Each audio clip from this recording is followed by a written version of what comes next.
Welcome back to Cruising America, everyone. Today we're visiting Bryce Canyon National Park in southern Utah.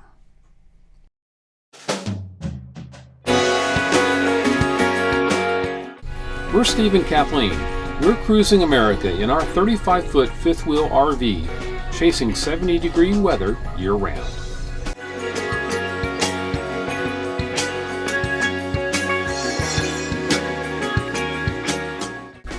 If you'd like to watch our previous videos, please click the Cruising America playlist link in the description below this video. Otherwise, enjoy our current episode starting now. You've probably heard of Bryce Canyon, but maybe you haven't heard of what makes it famous. It's not just the hoodoos, those iconic columns formed through millions of years of the freeze-thaw cycle. No, it's that Bryce has the largest concentration of hoodoos in the entire world.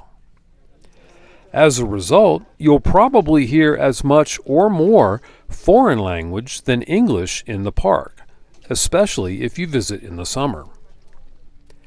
Bryce Canyon is at the perfect point on Earth combining geology and weather. It has the perfect combination of rock types and corresponding chemical compositions, the perfect elevation to maximize the freeze-thaw cycle, and the perfect amount of rain to complete the hoodoo development process. The result is a cornucopia of visual amazement.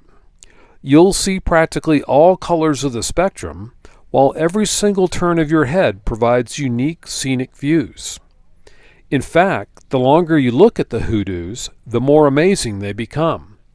They're uniform in overall structure, but each hoodoo spire erodes differently. If you're interested in more information about the geology of Bryce Canyon, please watch our Ranger Talk video. A link is in the description below. Bryce Canyon naturally divides up into the following three areas for visiting: the Bryce Amphitheater area, the Southern Scenic Drive, and the Northern Scenic Drive. We highlight them in order of available time for your visit. In other words, we recommend the Bryce Amphitheater first, followed by the Southern and Northern Scenic Drives, respectively. Multicolored hoodoos, dark red to light pink cliffs, and endless vistas characterize Bryce Amphitheater. It is center stage for the park. Because of the 20-foot vehicle parking restriction, designated by the park with a box on their map around the amphitheater, we've come to call this area the box. Public transportation is also centered on the box, but extends to Bryce Canyon City just 2 miles north of the park.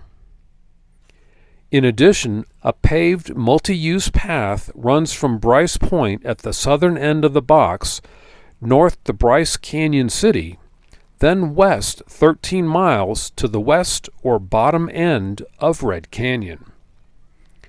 If you come to Bryce in part for the peace and quiet of nature, consider walking the path through the forest and meadows, especially if you only visit the box in Bryce. More than 2 million visitors experience the otherworldly magic of Bryce Canyon National Park each year, most between March and early October.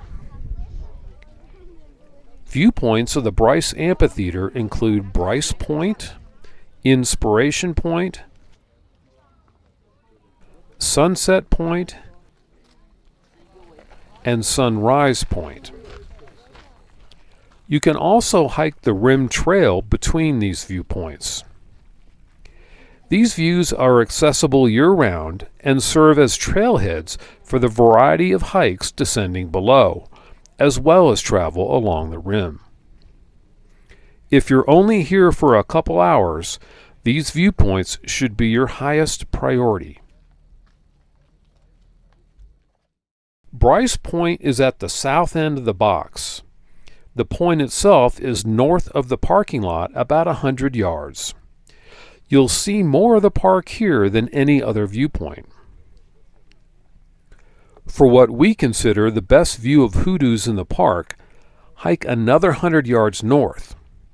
Actually, from Bryce Point, the trail goes west, and this gives you the fullest view of the most hoodoos in the park.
The point actually has 3 tiers. Walking up the steep slope to the upper viewpoints is definitely worth the effort, but be especially careful in winter.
Sunset Point is the primary viewpoint of Bryce from an access and infrastructure perspective. And if you want to quickly and easily hike the rim, the trail between Sunrise and Sunset Points is a flat, paved, half-mile walk one way.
Sunrise Point isn't directly accessible from the parking lot, but it's only about a quarter-mile hike. This also puts you at the north end of the main amphitheater.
Within the box, there are numerous ways to get to the viewpoints.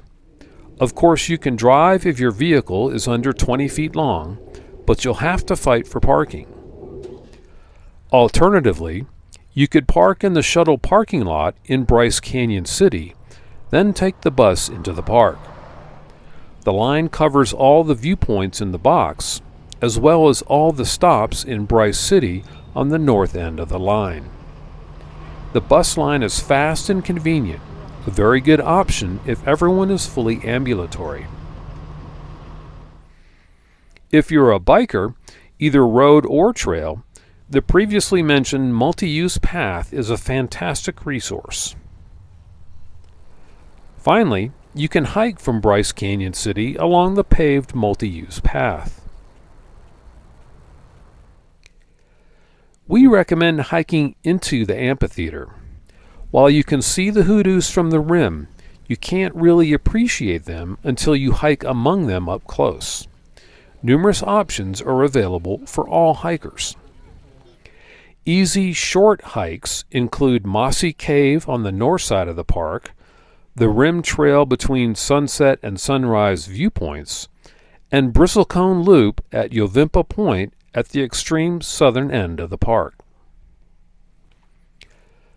Moderate effort and length hikes include Queen's Garden, Navajo Loop, and Tower Bridge in the box, as well as the Swamp Canyon Loop in the southern section of the park. Long, strenuous hikes include Peekaboo Loop, Bryce Amphitheater Traverse, the Fairyland Loop, and the Figure 8 Combo in the box, as well as the Hat Shop Trail east of and deep into the amphitheater.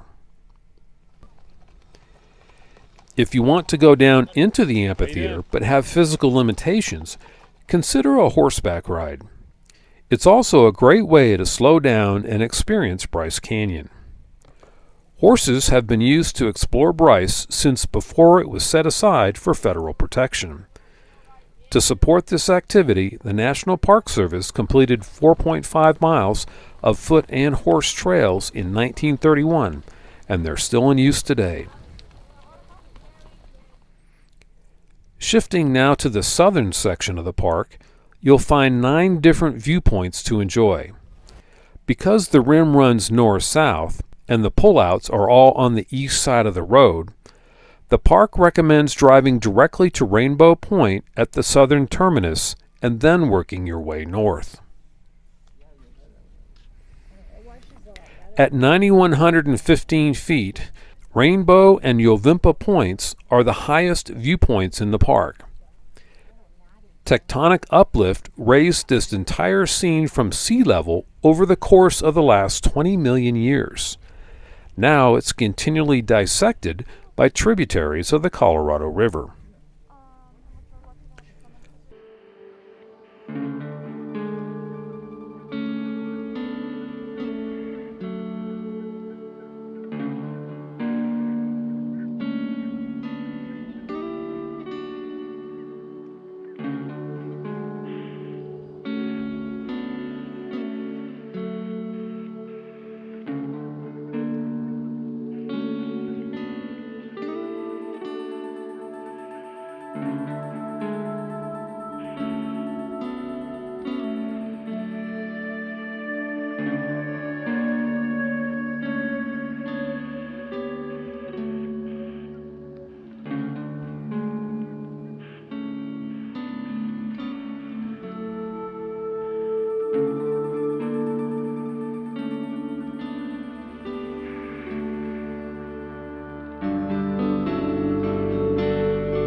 Ponderosa Canyon is so named because of the huge ponderosa pines on the canyon floor. Some of these trees measure more than 5 feet in diameter and exceed heights of 150 feet.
Like some other features in the park, Natural Bridge is not what its name would suggest. Natural bridges are formed by the movement of a stream or river cutting through rock. The impressive feature seen here is instead a natural arch, or window, formed primarily by the expansion of ice in cracks deep within.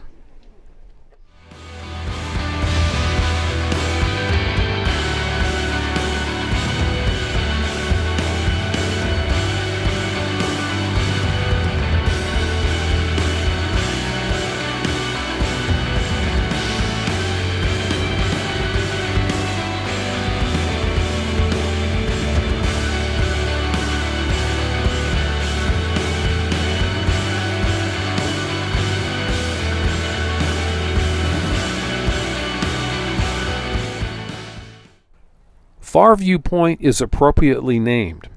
Navajo Mountain, 90 miles away on the border of Utah and Arizona, can be seen on all but the worst days. To the east, beyond the Table Cliff Plateau, you may be able to see the more pointed peaks of Henry Mountains, 84 miles away.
If you finish the southern section and still have time, it's time to see the northern section attractions.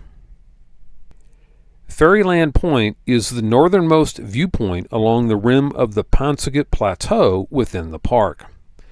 The hoodoos filling Fairyland Canyon are younger than those further to the south in the main Bryce Amphitheater.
The other attraction is Mossy Cave.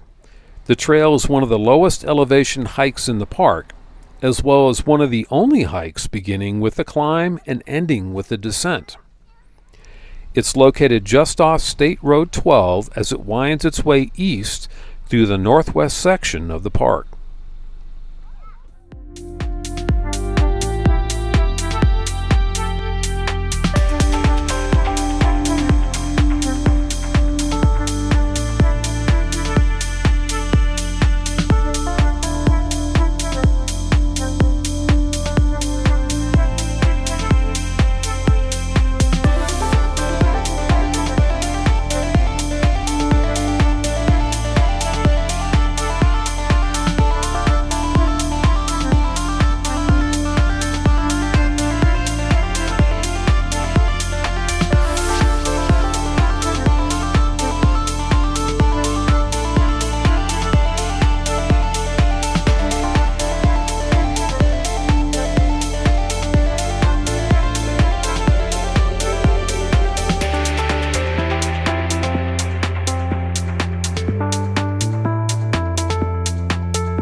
Please note Bryce Canyon is a high elevation park.